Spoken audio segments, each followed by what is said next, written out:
Auspician este programa. Buena Suerte Bebidas, el mejor precio a tu casa.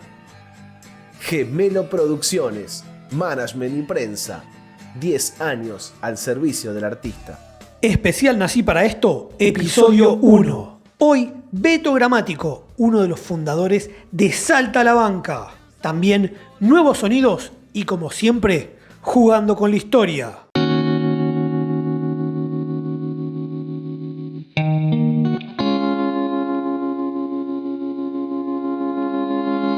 Me enseñaron a ir para adelante. El resto lo aprendí siendo constante. Caminé, tropecé, levanté. Bueno, Beto, bienvenido a Nací para esto. Gracias por este rato que nos vas a estar charlando para contarnos tu historia, la música y, bueno, hablar un poquitito de todo. Y, bueno, lo primero que le preguntamos a todos los artistas que pasan por este espacio es ¿cuál es el primer recuerdo que tenés vos de la música en tu vida? El primer recuerdo que tengo de la música en mi vida es mi hermana tocando en mi casa, empezando a tocar la guitarra acústica, una guitarra que había ahí, nadie sabe por qué, creo que se la había ganado un familiar en una rifa, una cosa así. Y darme cuenta que eso me atraía, que tenía ganas de hacerlo yo también. Y eso, digamos, es un recuerdo muy loco porque es como mi puntapié inicial de acercarme a la guitarra. Entonces, lo que a mí me flashea más de esa secuencia es cómo yo me acerco a la guitarra y mi hermana deja la guitarra y se pasa a la batería, como si dijo, bueno, te muestro el camino y a partir de ahí seguimos. Así que ese es como mi primer recuerdo más fuerte con la música como músico, digamos. Y de tus primeros años y demás, ¿qué escuchabas vos? ¿Qué te gustaba? ¿Qué te atraía? ¿O qué de oído recordás?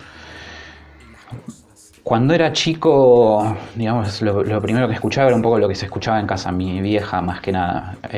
Mucho rock nacional, sui generis, todo lo que es las bases fundacionales, digamos, del rock nacional. Los Beatles, eso era algo que compartían tanto mi vieja como mi viejo, cosas que me atraían mucho. Charlie, mi vieja muy fanática de Spinetta también. Digamos que eso era un poco lo que fue ocurriendo, pero después cuando yo me empiezo a acercar por mi cuenta a la música, ya más preadolescencia, adolescencia, me acuerdo que me hice muy fanático de Green Day, de Dookie, el disco ese tan conocido, y me voló la cabeza Circo Beat con 12 años, me acuerdo que me fui a comprar y me voló la cabeza mal. ¿Cuándo te diste cuenta vos que la idea de seguir un camino en la música era lo que querías hacer? La verdad que siempre te diría, pero también fui un poco víctima de esa cuestión social de ¿y qué vas a estudiar además? Y demás, que encima lo más loco fue que no fue desde casa, fue por ahí desde gente más cercana, grande, que te decía, oye, pero músico, ¿y qué más vas a estudiar? Entonces me salí del colegio y me metí a estudiar cualquier cosa, ingeniería, no sé, cosas que duraba 2 meses y las dejaba. Hasta que bueno, que un día, que después de 2 años pululando en los CBC de Drago, dije, no, bueno, no puedo hacer otra cosa que música, y me anoté en el Conservatorio de San Martín. Y ahí empecé a meterle duro, digamos, al camino de la música, estudiando música. Yo venía estudiando guitarra particular, digamos. Ya a los 20 más o menos tenía bandas, Inmaduros del Carajo, mi primera banda. Y bueno, como que iba oscilando entre eso, estudiar guitarra particular, estudiar en el conservatorio y ensayar, y ahí fue como que empezó el camino y me di cuenta que es lo que quería hacer. ¿Cómo empieza la vida con Inmaduro del Carajo? Que en su momento era una banda under que se movía mucho en el under, tenía un nombre en el under formado. ¿Cómo fue ese proceso? La realidad es que yo conozco a Fer, que hoy es el cantante de Revanchistas, en un chat de internet, en las épocas donde todavía no era tan globalizado todo eso, pero nosotros nos conocimos ahí. Compartíamos gustos más que nada por los Piojos, que yo sabía que ellos hacían muchos covers de los Piojos, Y empecé a hablar y me empezó a pasar canciones de Inmaduros y a mí me gustaban mucho. Yo tuve un breve paso por una banda anterior con, bueno, sí, la gente que curtió el under de esa época, con el Colo de Invencibles, que era una banda que era como muy ligada a callejeros y eso. Y duré muy poquito y me pasé a Inmaduros porque me habían pasado canciones, Fer me había pasado canciones, me gustaron mucho las canciones. Y bueno, tuvieron justo un lío con el guitarrista, che, ¿querés tocar? Sí. Y ahí empecé, digamos, ese fue como el primer acercamiento. Después conocí a los chicos y se generó algo como, la verdad, muy divertido, muy lindo. Y a partir de ahí empezamos a construir eso. Los primeros pasos fueron como los de cualquier banda de esa época, a principios de los 2000. Ir a volantear a todos lados que podíamos. Ir a pegar carteles, todo. Salía a recitales repartiendo. Totalmente, sí. La forma de instalar el nombre en épocas donde por ahí no existían las redes sociales y eso, que era que la gente viera el volante y se le vaya grabando en la cabeza de una y otra vez. Y después salir a reclutar gente, ¿no? Che, te paso un tema de mi banda, che, bueno, vengan, escuchen, discos, repartir, todo era como muy cara a cara. Estaba buenísimo. ¿De esa primera etapa tenés algún show que recuerdes, que te haya marcado? Y yo me acuerdo que, por ejemplo, para mí, telonear al Gordo en Cemento fue como un montón. Fue como de llegar a un lugar en el cual yo sabía que era un templo y fue como mi primer acercamiento como a algo grande, que me acuerdo que también como que yo lo vivía como con mucha felicidad y diciendo qué groso que yo, que soy telonero, soy feliz de estar viviendo esto. Me imagino lo que deben estar sintiendo estos pibes que es su noche, digamos. Entonces eso como que me flashó mucho. Y así como show propio, llegar a Marquí, me acuerdo, llenar Marquí, que me acuerdo que en ese momento era un lugar importante. Sí, importantísimo. Eso fue para mí como momentos así. Luego el teatrito, que era La Reina, claro, en Sarmiento, también hicimos una presentación de disco ahí que se vendió casi todo y también esos fueron como los shows como más locos, ¿viste? Fue como muy zarpado ver que se iba haciendo realidad esa cuestión que uno siempre había soñado, que es que la gente te escuche, te vaya a ver, y esos momentos fueron como muy importantes.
Caí, perdí, me fui, volví, toqué el piso y tu hechizo me salvó. Mentí, volé y te encontré. Hola gente, ¿cómo están? Soy Rafael Consigli y les quiero presentar mi último lanzamiento, Barco a la Deriva. Cuenta con la participación en teclas de Matías Sobrado de La Mancha de Rolando y la producción de Manu Ruiz. Espero que lo disfruten mucho. No es tan suave para mostrar la verdad. Somos un barco a la deriva y cuesta arriba es nuestro amor. Y aunque esta rueda gira y gira, lo real nunca termina.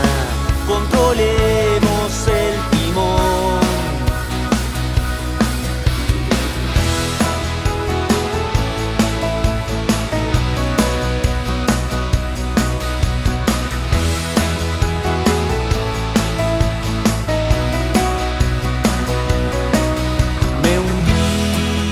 floté y naufragué.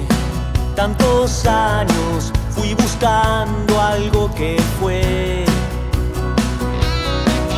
Debí, temblé al comprender que es tu abrazo, mi descanso y mi sostén. Aunque quizás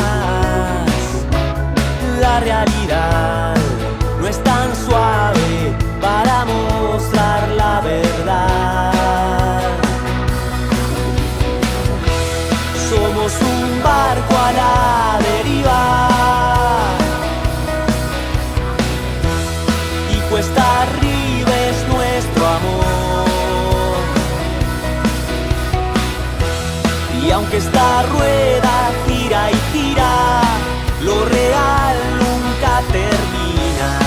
Controlemos el timón.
Gestarse Salta a la Banca? Bueno, Salta a la Banca empieza a gestarse, justamente hay como una conexión con Inmaduros. Santi era también amigo de Fer, era como un amigo en común, y nosotros siendo como los dos del conurbano, por ahí Santi empezó a venir frecuentemente a los ensayos, y bueno, íbamos para el mismo lado a la vuelta. Y muchas veces, como eran altas horas de la madrugada, por ahí elegíamos ir caminando hasta la General Paz. Y bueno, meta charla, nos fuimos haciendo muy amigos. Y él tenía Insoluble, yo tenía Inmaduros, y yo ya me estaba acercando un poco más a componer. Él tenía muchas canciones que por ahí no cuadraban con el espíritu lírico de Insoluble. Y un día le dije, che, ¿por qué no hacemos algo? Yo tengo algunas melodías que en la banda no entraron, vos tenés algunas letras que por ahí la onda no es la de la banda, ¿por qué no hacemos algo acústico? Como para que tampoco tenga mucho que ver con lo que estaba pasando con las bandas. Y una vez coincidimos en Mar del Plata, un verano del 2007, yo llevé la guitarra, coincidimos en Mar del Plata, nos juntamos en un departamento y empezamos a tocar algunas de esas canciones, digamos para quienes escuchan la banda y eso, las primeras fueron por ahí una versión de Fábula, que era una canción de Insoluble, Hay que saber ser, y la otra, creo que para decir, era una que se llama Vals para Jorge, que por ahí solo la van a conocer los más fanáticos. Esas fueron como los tres puntapiés iniciales, y ahí dijimos, che, bueno, esto está bueno, yo la paso bien, vos la pasás bien, y justo contábamos con Chispa, muy cercano, que nos dijo, les armo una fecha, y ahí se fue cuadrando todo. ¿Y cuándo se dieron cuenta que quedaba para hacer una banda? En realidad fue un proceso que decantó solo. Nosotros de repente pasamos a tener muy rápido mucho éxito, y se armaba como mucha fiesta en los recitales, y nosotros éramos una guitarra acústica y una voz. Entonces empezamos a sentir que necesitábamos ir un poco a más, como que veíamos que la gente por ahí quería saltar y hacer como un poco lo que pasa en los recitales de rock, y no había nada que sostuviera ese salto, no había como un tempo de saltar. Y además, en ese momento, él se separa de Insoluble, entonces deja de tener banda. Yo como que entro medio en crisis con Inmaduros, y como que todo empieza a cuadrar para ese lado. Como todas las circunstancias empiezan a darse a formar una banda, tal vez más acorde en lo musical a lo que los dos escuchábamos.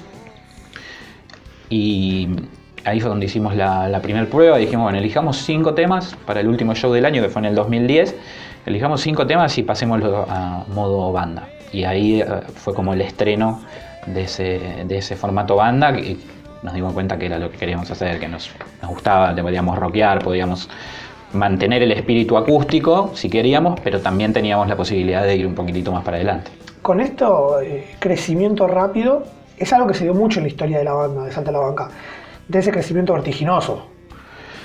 Sí, la realidad es que sí. Yo cuando hoy recapitulo un poco la historia me doy cuenta que ya en el momento era muy consciente de que por ahí la exposición que teníamos o la llegada que teníamos al público y eso se dio tan rápido que nosotros no estábamos preparados a nivel musical a lo que estaba pasando. Yo siempre para mí siempre lo más importante fue la música, entonces yo siempre era muy consciente de qué había que mejorar, qué había que hacer, y de repente estábamos tocando en lugares muy grandes, a mi gusto no sonando como otras bandas más o menos de nuestra altura. Entonces ahí me pareció importante atender esa cuestión y empezar a meterle duro a mejorar. Pero sí, se dio mucho, todos los pasos que dábamos muchas veces eran de un lugar de X personas al doble de personas directamente, sin escala, era tremendo. En 2011 sacan Seremos. Uh-huh. Ya desde el primer disco tuvieron mucho impacto. ¿Cómo iban asimilando ustedes estos cambios? Como vos me decís, de pasar de un lugar chico a un lugar más grande, al doble de gente. ¿Se daban cuenta cómo iba avanzando la cosa o como que iban armándose al momento que pasaba?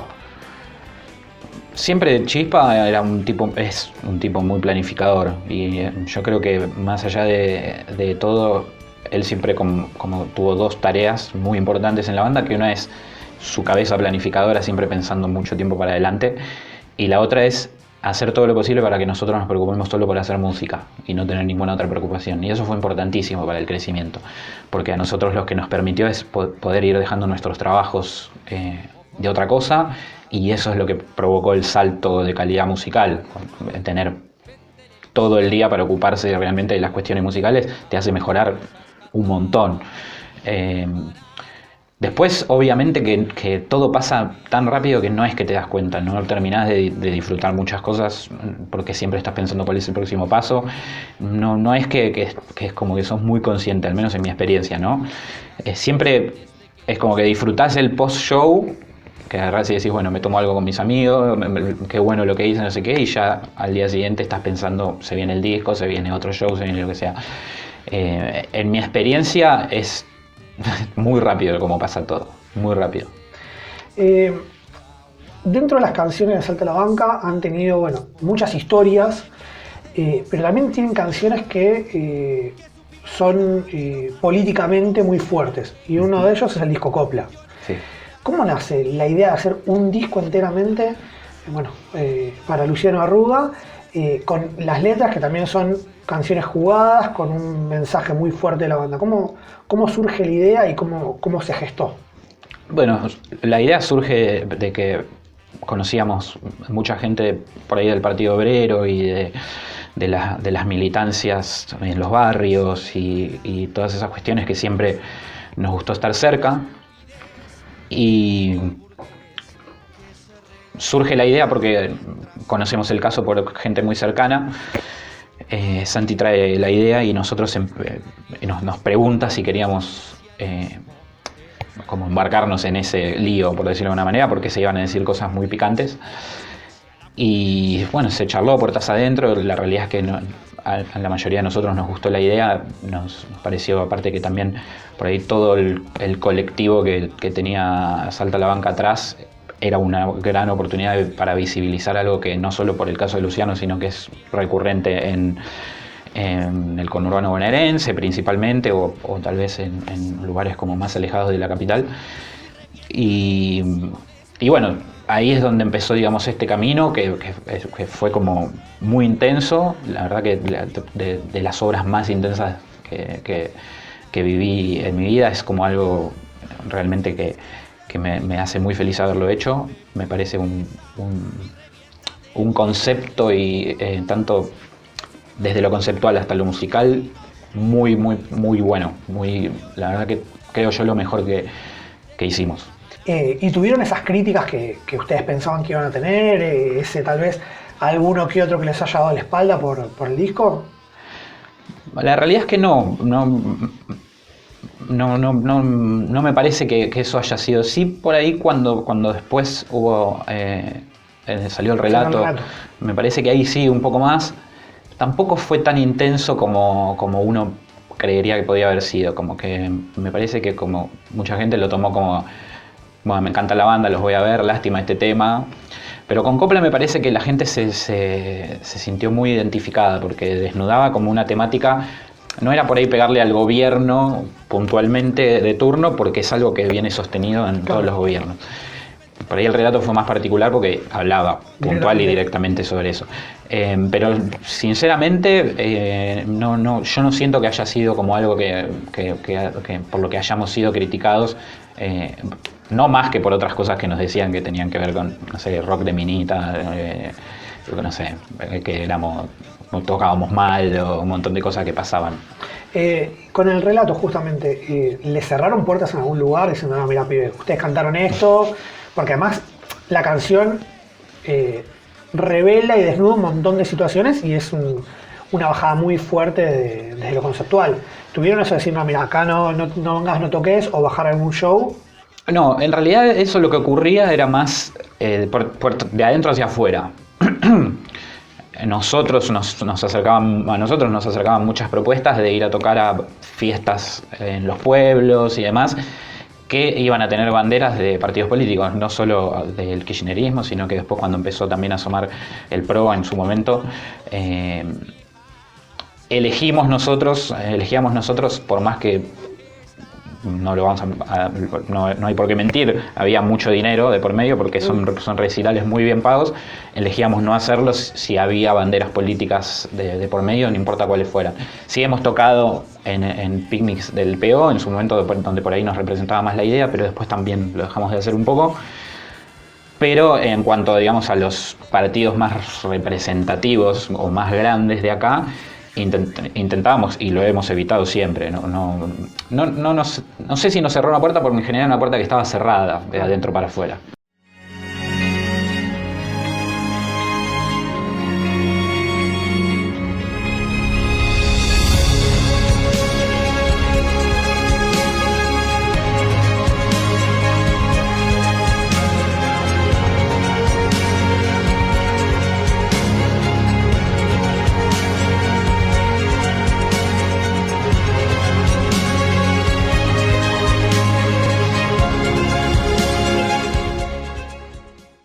Somos Ripa, respaldos, decoración, edredones, toallas, colchones, somier, sábanas. Somos fabricantes.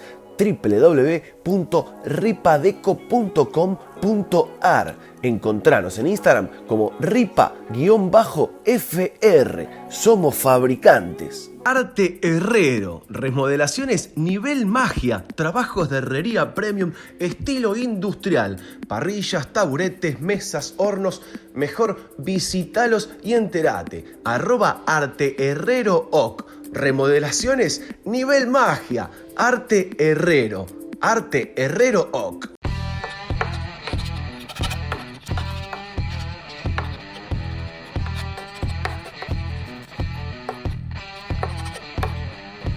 Primero nos vamos a situar en el tiempo. Año 2007 en Argentina. Empezó con este tema inolvidable. Clavo que te clavo la sombrilla, clavo que te clavo la sombrilla, pero claro que te Cristina Fernández era la primera presidenta mujer electa. Se ponían de moda los floggers y los emo. Y Lanús era campeón de torneo local por primera vez en su historia. Este tema vio la luz en el disco Civilización, pero se escribió un año antes. Es que Andrés Ciro viajó al Mundial 2006 de Alemania participando de las transmisiones de los partidos que hacía la radio Rock and Pop. El músico se dio el gusto de entrar a las concentraciones con algunos jugadores amigos como el Pupi Zanetti, mientras los periodistas no podían pasar. Cuestión que el cantante cuenta su estadía en Alemania, donde se sintió un unbekannt. La traducción es desconocido, ya que sin el asedio que tiene en Argentina, podía pasear por todos lados como un desconocido. Según contó en alguna entrevista, el término lo sacó de un celular alemán, el cual le entraba una llamada de un número no registrado y decía unbekannt. ¡Qué bifazo en San Paulí, ¿no?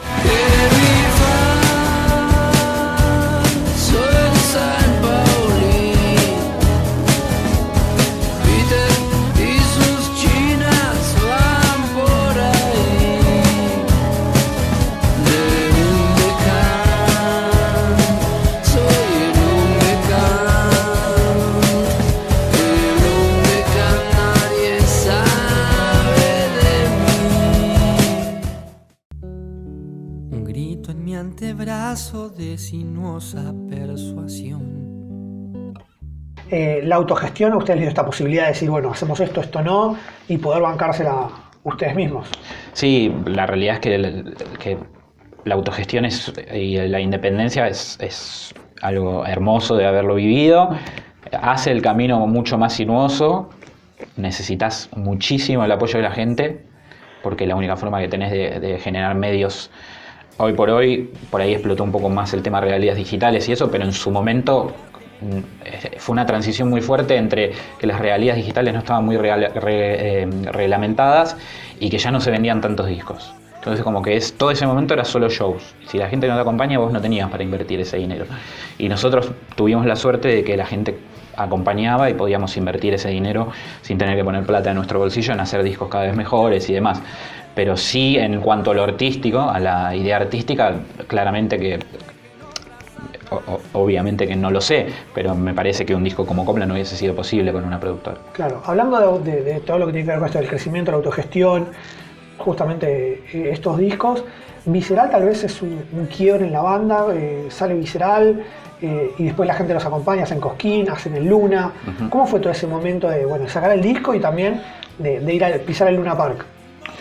La realidad es que sí, para mí es un quiebre, es como que hay un mini quiebre en Copla, porque empieza a ser la banda un poco más rockera, y Visceral ya como reafirma esa idea, ya empieza a haber una identidad mucho más marcada, y se nota también la mano de Gaspar. Claro. Con guitarras un poco más distorsionadas, viste, un poco más de fuerza, obviamente que sigue manteniéndose en temas como Yo te culpo, Luna de Luna, que son como más por ahí acordes al Seremos. Aparecen Paladino, no sé, todas canciones que por ahí empiezan a ser como la antesala de lo que luego fue Eureka. Toda esa transición fue, la verdad que lo mismo que te decía antes, fue como muy groso, porque de repente veníamos haciendo lugares como Vorterix o como Groove de 1600, 1800 y pasamos a un lugar de 7000, así, de una. Así que bueno, fue un desafío muy grande desde lo musical, desde lo artístico y justamente desde la independencia a armar un show tan grande.